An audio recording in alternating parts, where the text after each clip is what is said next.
débuter ce point de presse spécial servant principalement à faire une mise au point là, sur les données épidémiologiques du jour. Nous sommes le 9 octobre. Mon nom est Karine Godin. Aujourd'hui, nos deux porte-paroles, le Dr Sobanjo ainsi que Mme Caroline Roy, PDG. Mme Roy viendra nous livrer quelques messages et on procédera aux données épidémiologiques ensuite avec Dr Sobanjo. Mme Roy, à vous. Donc, bonjour à tous. En fait, un seul message pour vous aujourd'hui. Je m'adresse à l'ensemble de la population. En fait, je veux rassurer la population et les femmes enceintes qui sont actuellement présentes sur le territoire de la qualité et de la sécurité de l'ensemble de nos services obstétricaux et en natalité, et ce, partout sur le territoire. En fait, pour nous, la qualité et la sécurité de nos offres de services, c'est notre première priorité. Donc, je veux vraiment rassurer toute la population quant à cet aspect. On a partout sur le territoire du personnel qualifié, compétent, en quantité suffisante pour offrir nos offres de services. Et malheureusement, il arrive qu'on fait face à certaines absences imprévues qui peuvent se cumuler et qui créent des ruptures de service, comme c'est le cas actuellement au niveau de la situation là, à Ville-Marie. Par contre, je le confirme de nouveau, le service sera de nouveau ouvert et offert à la population en qualité et en sécurité à partir du 17 octobre prochain. Donc, c'était mon message principal aujourd'hui, Mme Godin. Merci beaucoup. Dr Sobanjo? Bonjour. Oui, bonjour tout le monde. Aujourd'hui, vous avez probablement constaté sur le site web, nous avons 6 nouveaux cas qui ont été confirmés dans les dernières 24 heures. Hier, lors du point de presse, on vous a mentionné que nous avons eu 4 nouveaux cas dans les 24 heures précédentes. Donc, on voit une augmentation du nombre de nouveaux cas donnés à l'eau. Hier, nous avons eu 6 nouveaux cas ajoutés et aujourd'hui déjà, on a d'autres cas qui ont été ajoutés. Le données officiel des cas, le bilan d'aujourd'hui va être disponible demain, mais toutefois, c'est important de vous informer que nous avons plusieurs cas qui se trouvent dans plusieurs milieux. Donc, vous avez probablement vu passer aussi les communications de plusieurs écoles où il y a de cas confirmés. Donc, nous avons un cas confirmé au cégep, où nous avons un cas confirmé à l'école La Source. Nous avons des cas confirmés dans plusieurs écoles, également au cégep de Rwanda. Toutefois, c'est important de mentionner que pour l'instant, aucun de ces lieux sont visés comme un lieu d'éclosion. Toutefois, nous avons identifié les contacts pour ces milieux et on est en train d'évaluer. Donc, ces personnes ont été identifiées, les mesures ont été transmises et il y a plusieurs personnes qui ont été placées en isolement.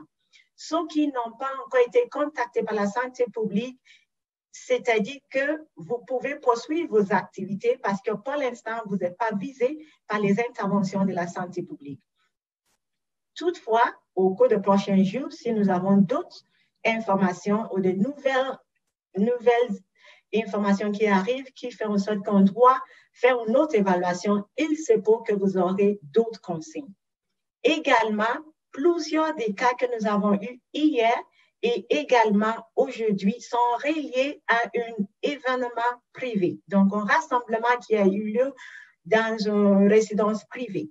Donc, c'est important que les gens respectent les mesures parce qu'il ne suffit que d'avoir un cas positif si les gens de plusieurs adresses se rassemblent et ne respectent pas des distances de 2 mètres. Ça court un risque de transmettre le virus à toutes les personnes qui participent à un tel événement. Donc, c'est autant plus important en ce long week-end de se rappeler que le virus est toujours présent et la façon, la tendance qu'on voit au cours des derniers jours, il ne faut pas que ça se poursuive.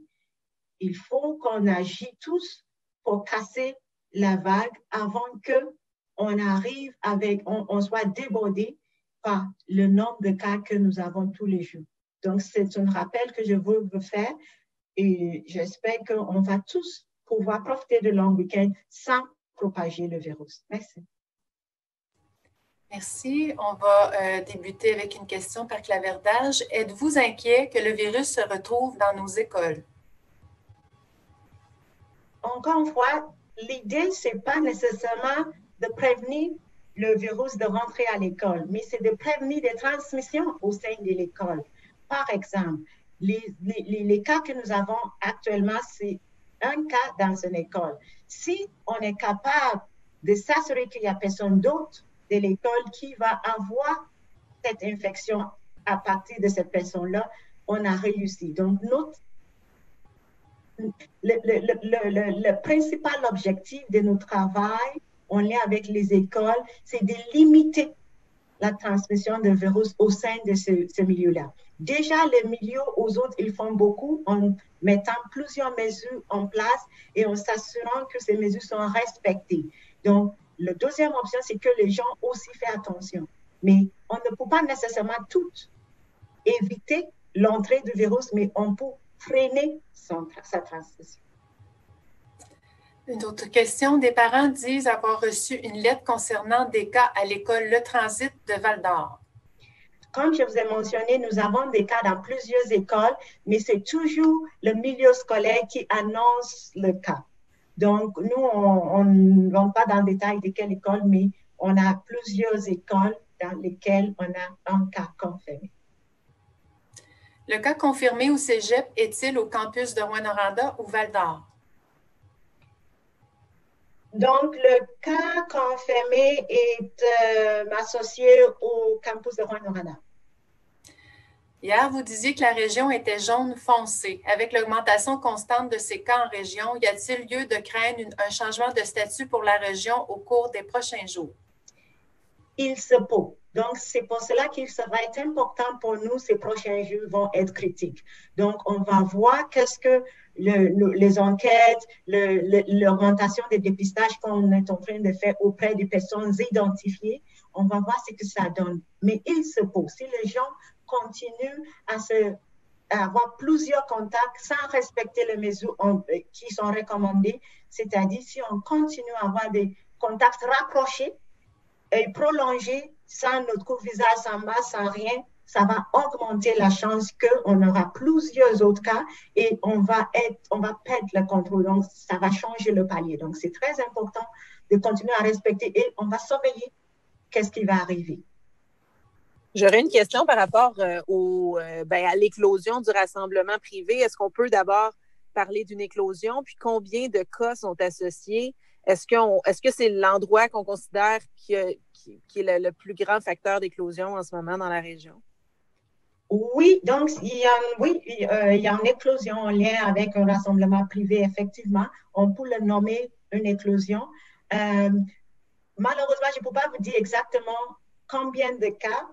Pourquoi? Parce qu'à la fin de la journée, on va pouvoir faire un bilan et demain, on va avoir des informations plus justes et je vais pouvoir vous confirmer. Mais je peux vous informer qu'on a plusieurs cas associés à ça.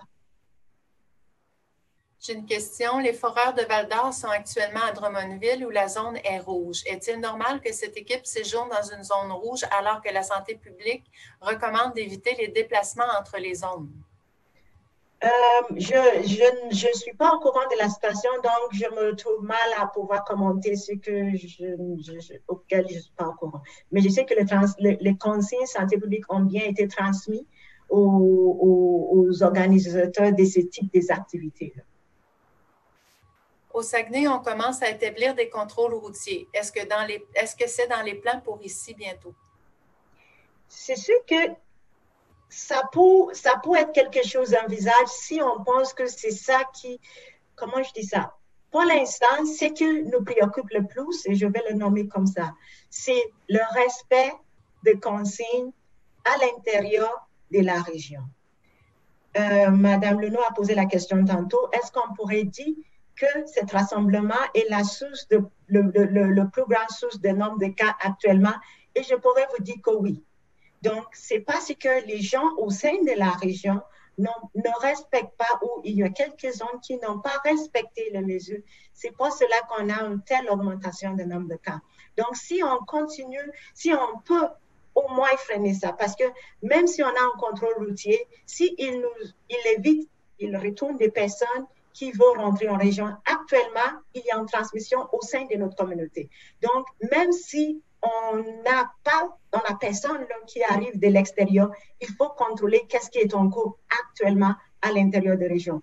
Mais oui, si on trouve qu'on n'est pas en mesure d'arrêter l'augmentation des cas et on trouve qu'on est dans une situation fragile, il se peut qu'on ne va envisager d'autres mesures comme telles. Avec la saison de chasse qui sera à son plus fort à compter de demain, comment se positionne la santé publique face au risque des chasseurs provenant des zones rouges puissent accéder au territoire régional? Encore une fois, il faut se rappeler que ce qui est important, ce n'est pas nécessairement la personne qui arrive, c'est le contact que la personne qui arrive de l'extérieur va avoir avec ceux qui résident dans nos territoires. Donc, si quelqu'un arrive pour la chasse, il va directement dans son camp de chasse et il ne côtoie pas les résidents de l'Abitibi-Témiscamingue à moins de 2 semaines sans qu'au visage, le risque est moindre. Toutefois, si vous acceptez que des gens qui arrivent des zones rouges rentrent dans vos camps de chasse et vous passez la soirée ensemble, c'est sûr que le risque est présent. Je n'ai plus de questions par claverdage. Oui, il y a même, juste un complément sur la chasse, il y a même des directions de santé publique, par exemple en Gaspésie, qui suggèrent aux gens de s'isoler au retour de la chasse. Est-ce que c'est une recommandation que vous faites aussi? Pour nous, c'est ça. Ce qui est important, c'est premièrement, nous, notre recommandation, c'est plutôt de ne pas aller chasser avec les gens de l'extérieur. Et si on doit le faire, d'éviter d'être dans le même, d'être rapproché, c'est-à-dire de coucher dans le même camp de chasse, de garder une distanciation entre les gens de différentes adresses. C'est ça notre recommandation.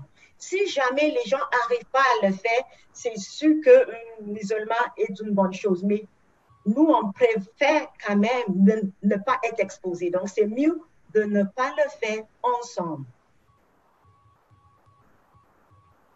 Pouvez-vous nous rappeler le nombre de cas actifs?